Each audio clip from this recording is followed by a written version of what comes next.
I grew up in a land where the sun is gold, and the scent of rain on warm earth is a familiar comfort. Beach is life, where time softens and the soul exhales. The hush of waves folding into shore is like dwelling in a perpetual lullaby, where the sea hums its ancient tune, and the horizon stretches wide with promise. Along its shoreline, tropical trees and coconut palms stretch skyward, offering a lush canopy that turns shade into a comfy sanctuary. Here, bare feet find rhythm in the sand. Laughter mingles with the wind, and every tide carries away yesterday's weight.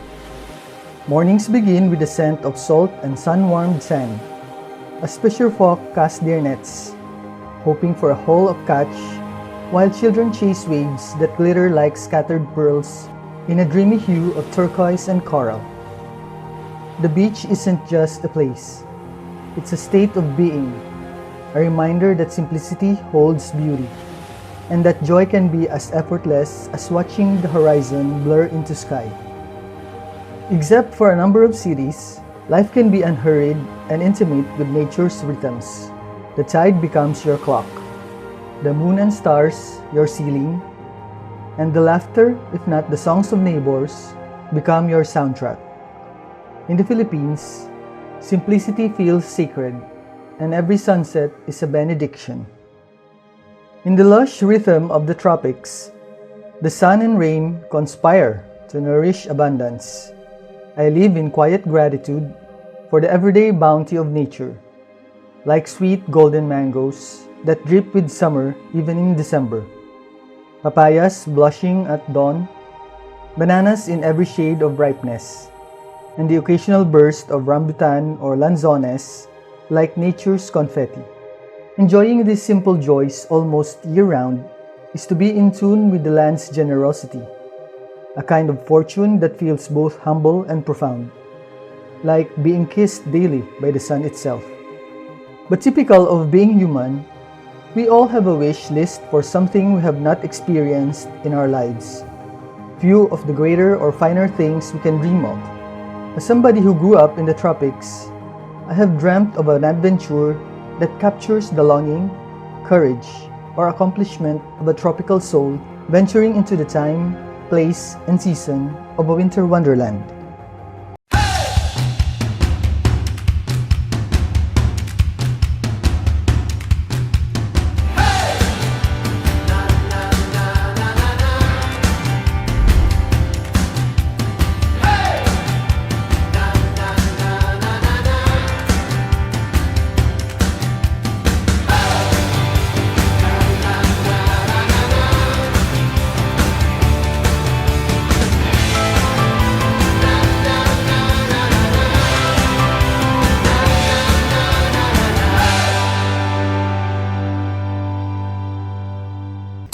I've always cherished Yuletide vacations, the season when the world feels wrapped in warmth and wonder, and the air turns colder. The northern reaches of the world are a good destination to encounter snow. Not just a dusting, but real snow, the kind that blankets everything in silence and awe, transforming the familiar into something sacred. It's a dream born of longing, influences of English literature, movies, and songs that promised serenity in white. In the Philippines, winter is a word depicted from books and movies, a season we can only imagine, feel by artificial means, but never fully experience.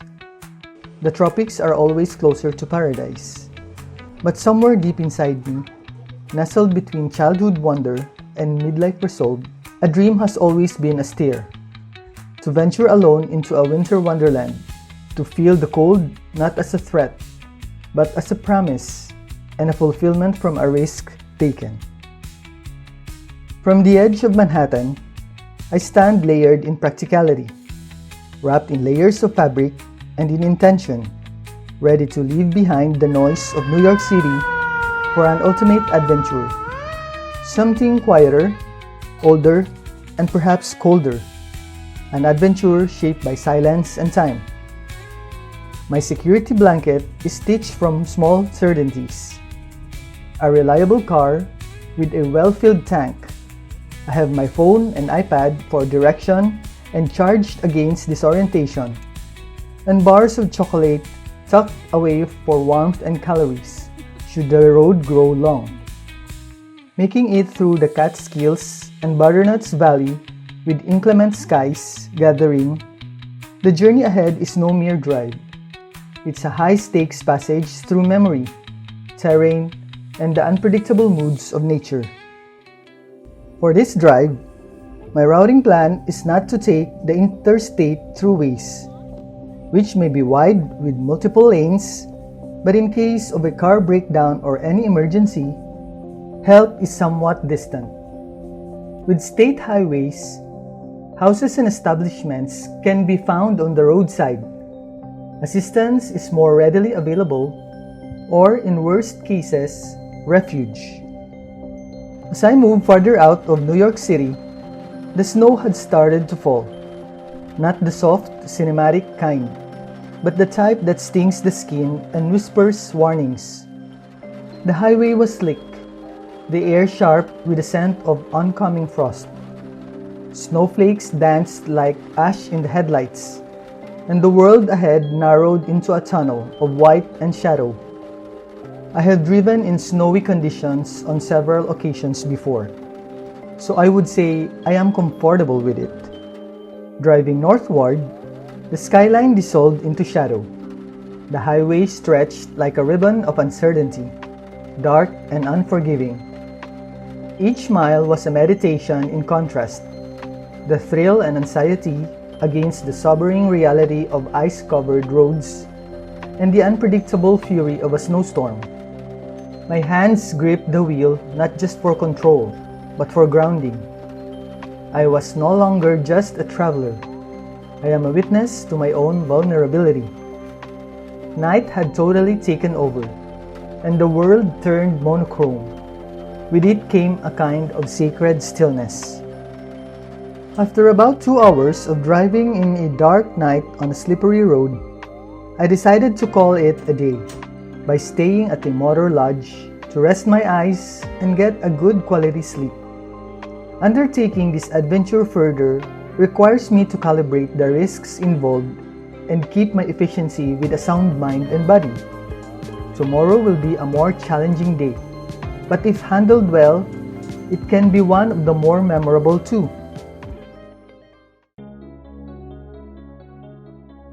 And just like that, by 5 a.m., I am back on the road driving while the snow is fresh and still uncompacted, confident that in a couple of hours, the sky will light. Over the night, snow has accumulated to an ample layer, while seemingly falling more heavily as if saying to me, "So this is what you want." I am alone. No convoy of friends, no warm voice on the passenger seat. Just me, the hum of the engine, and Waze whispering directions like a digital oracle. But of course, I always remember that the goodness of the Lord stands by me, leading and guiding as I undertake this sort of personal expedition. The road beneath me is unpredictable. Black ice can be hiding in plain sight. Occasionally, a lone porch light flickered in the dark, a quiet testament to life tucked away in the folds of the countryside. I eased my foot off the gas, letting the car glide slowly, deliberately, like a prayer whispered in motion. I drive carefully, purposefully.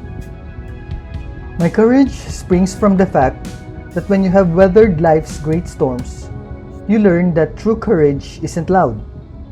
It's the attitude of being calm and steadfast in uncertainty, or even in adversity.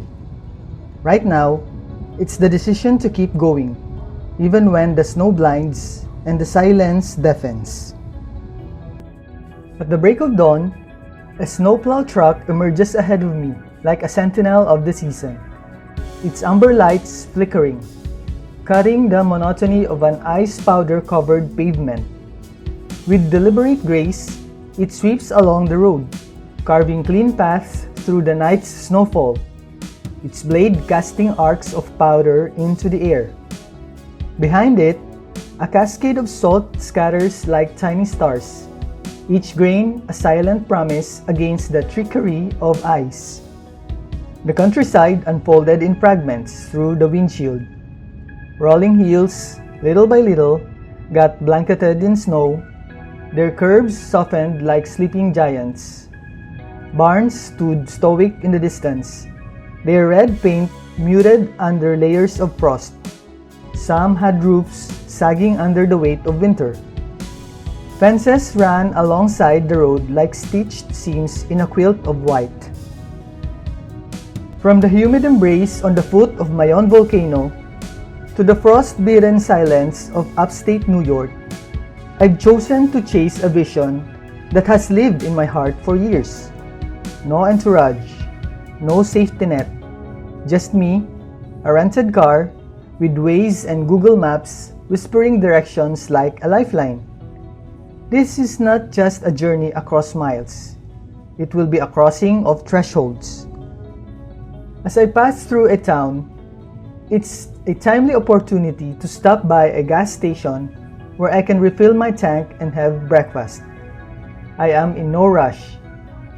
And since I am expecting a passing snowstorm, as advised over the radio, it is the right time to check on safety and necessary supplies. In upstate New York, the weather carries a wild unpredictability. One moment calm, or the sun may even be peeking or shining. The next, swept by sudden bursts of rain or snow, particularly in the heart of winter. Down in the valleys, cold air settles like a lingering breath, reluctant to rise, while near the lakes, the snow intensifies, shaped by the lake effect that cloaks the landscape in a deeper, more persistent white. So here I am, a tropical man in a foreign freeze, chasing not just snowflakes, but something more profound. The thrill of solitude, the beauty of surrender, and the quiet joy of proving to myself I can. As I keep going, there's a strange beauty in the unease, the hush before the storm, the way the landscape braces itself. I feel a mix of awe and alertness, attentive to every curve, every shift in the wind, knowing that nature, in all its grandeur, is about to show off its raw power. This is my own way of exploring it. After about an hour of cautious driving on the way into Butternut's Valley, the storm hit with a suddenness that felt biblical. Visibility dropped to a few feet as if the sky had gone too low. I stopped for a while on the side of the road, contemplating my next moves. I could feel the weight of every decision I had to make. But strangely, I wasn't afraid. I was alive in a way that only cold and uncertainty can summon.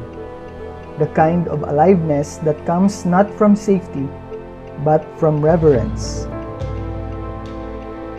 My judgment tells me that I have to keep moving as long as there is still visibility ahead of me while keeping my blinker and headlights on. It would be more dangerous to stay on the roadside and be covered with the weight of the snow. So even with the car almost crawling, I went on. It was a route that felt like a secret. Limited visibility, winding, narrow, and it felt endless. The snowstorm had thickened, and visibility shrank to a breath. My hands gripped the wheel not out of fear, but out of faith. This isn't just a drive, it's a passage.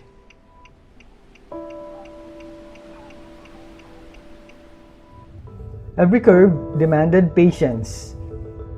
Every descent tested my calm. The car slid once, gently, like a warning. But I didn't panic. I had no one to depend on but myself.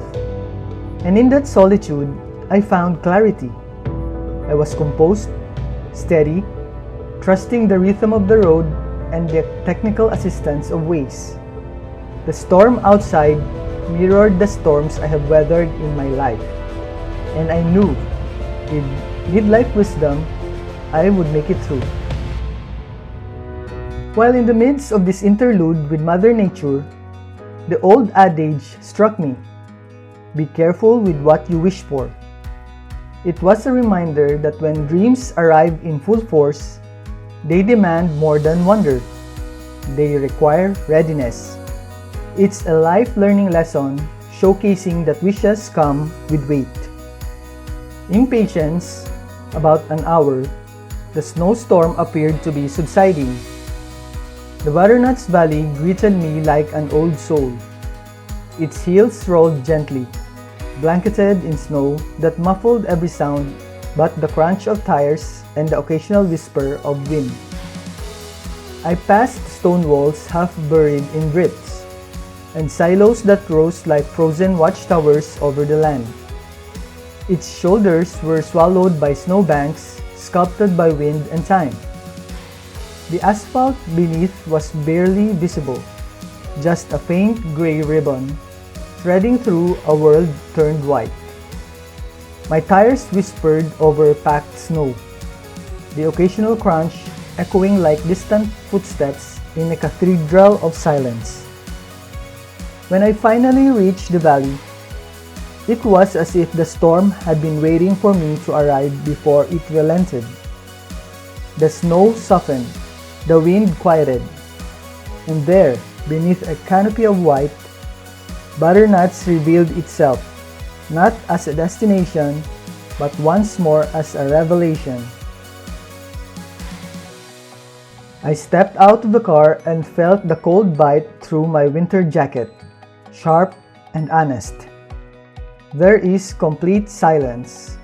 No sirens, no horns, just the crunch of boots on snow and the distant echo of a creek still running beneath its icy veil.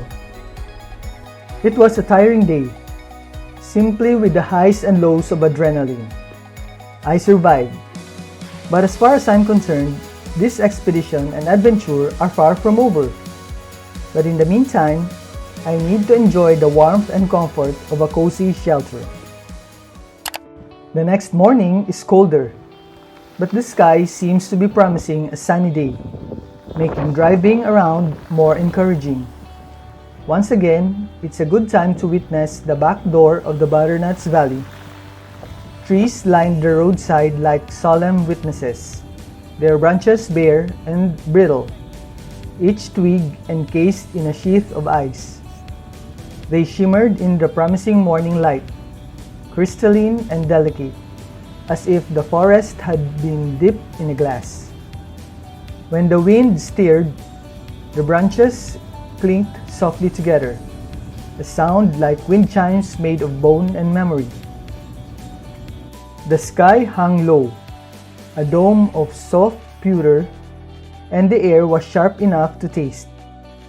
It stung the nostrils, wrapped around the throat, and settled into the lungs like a cold truth. My breath rose in clouds, brief and ghostly, vanishing into the hush. Even the birds seemed to have retreated, leaving behind only the occasional crow's call, raspy, distant, like a warning from another world. Icicles hung from the leaves and branches like nature's chandeliers, catching the light in fleeting prisms. The sun, when it broke through the clouds, was pale and reluctant, casting long blue shadows that made the snow seem deeper, more mysterious. Every step forward felt like an entering a painting, Monet's palette, but colder, quieter, more eternal. I stepped out of the car and felt the cold embrace me, not cruelly, but intimately. In that moment, I understood something elemental, that joy and anxiety are not opposites, but companions.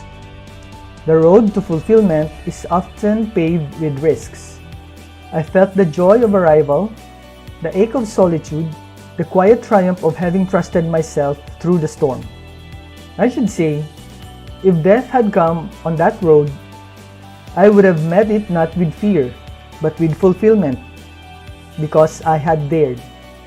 I had driven into the heart of winter and found, waiting at the end, a place within myself where wonder and wisdom had respected each other. If this video has broadened your reach, been informative, or even heartwarming, consider liking it and subscribing to my channel. Kind and engaging comments are always welcome and appreciated.